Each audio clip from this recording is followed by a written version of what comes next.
আসসালামু আলাইকুম ওরহমতুল্লাহি ওবরাকাতুহু। সম্মানিত অডিয়েন্স ও ভিউয়ার্সগণ, এই মুহূর্তে যে যেখান থেকে দেখছেন সকলকে জানাচ্ছি আন্তরিক মোবারকবাদ। আপনাদের প্রিয় ফেসবুক পেজ ও ইউটিউব চ্যানেল বেসিক টিউটোরিয়ালের ধারাবাহিক ভিডিও হিসেবে আজকে ভিডিও থাকবে তাহারাত বিষয়ে নবম ভিডিও, ব্যবহৃত পানি দ্বারা পবিত্রতা অর্জনের হুকুম সম্পর্কে। চলুন শুরু করি। মাসালা, ব্যবহৃত পানি দ্বারা পবিত্রতা অর্জনের হুকুম। ব্যবহৃত পানি অর্থাৎ অজু অথবা গোসল করার সময় অজুর অঙ্গসমূহ থেকে গড়িয়ে পড়া পানি দ্বারা পবিত্রতা অর্জন করা বৈধ, তবে শর্ত হলো রং, স্বাদ ও গন্ধ ঠিক থাকতে হবে। কেননা পানির আসল বা মূল হলো তা পবিত্র। রং, স্বাদ ও গন্ধ ঠিক থাকা পর্যন্ত তা অপবিত্র হয় না। রাসূলুল্লাহ সাল্লাল্লাহু আলাইহি ওয়াসাল্লাম বলেছেন, আলমাউ তাহুরুন লা ইউনাজ্জি সুহু শাইউন।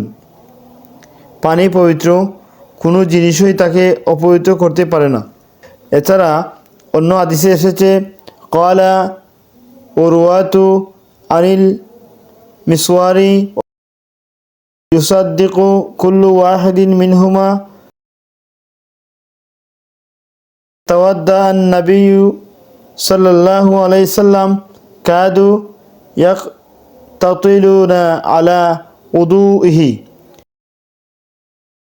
প্রমুখের নিকট হতে হাদিস বর্ণনা করেন, এ উভয় বর্ণনা অন্যটির সত্যায়ন স্বরূপ নবী করিম সাল্লাল্লাহু আলাইহি সাল্লাম যখন অজু করতেন তখন তার ব্যবহৃত পানির উপর তারা অর্থাৎ সাহাবায়ে কেরাম যেন হুমড়ি খেয়ে পড়তেন। অন্য হাদিসে এসেছে, আন আবি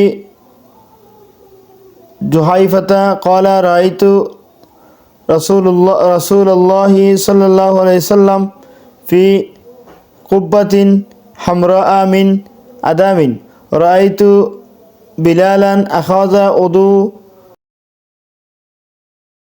রাআইতুন নাসা ইয়াবতাদিরুনা ফামান আসাবা মিনহু শাইআন তামাসসাহা বিহি ওয়া মান লাম ইউসিবু মিনহু শাইআন আখাযা মিন বালালি ইয়াদি সাহিবিহি। আবু জুহাইফা রাদিয়াল্লাহু আনহু থেকে বর্ণিত, তিনি বলেন, আমি রাসূলুল্লাহ সাল্লাল্লাহু আলাইহি সাল্লামকে চামড়ার একটি লাল তাঁবুতে দেখলাম এবং তার জন্য অজুর পানি নিয়ে বেলাল রাদিয়াল্লাহুকে উপস্থিত দেখলাম। আর লোকেরা তার অজুর পানির জন্য প্রতিযোগিতা করছে। কেউ সামান্য পানি পাওয়া মাত্র তা সরিয়ে মুছে নিচ্ছে, আর যে পায়নি সে তার সাথীর ভিজা হাত নিয়ে নিচ্ছে। অন্য হাদিসে এসেছে, ওয়াকালা আবু মুসা দান নবিয়্যু সাল্লাল্লাহু আলাইহি সাল্লাম বিকাদাহিন ফিহি মাউন ফাগাসালা ইয়াদাইহি ওয়া ওয়াজহু ফিহি ওয়া মাহাজ্জা ফিহি সুম্মা ক্বালা লাহুমা আশরাবা মিনহু ওয়াফিরগা আলা উজুহিকুমা ওয়া নুহুরিকুমা। আবু মুসা রাদিয়াল্লাহু বলেন, নবী করিম সাল্লাল্লাহু আলাইহি সাল্লাম একটি পাত্র আনালেন যাতে পানি ছিল। অতঃপর তিনি তার মধ্যে উভয় হাত ও মুখমণ্ডল ধৌত করলেন এবং তা দ্বারা কুলি করলেন। অতঃপর তাদের দুজন আবু মুসা ও বেলাল রাদিয়াল্লাহুকে বললেন, তোমরা এ থেকে পান করো এবং তোমাদের মুখমণ্ডলে ও বুকে ঢালো।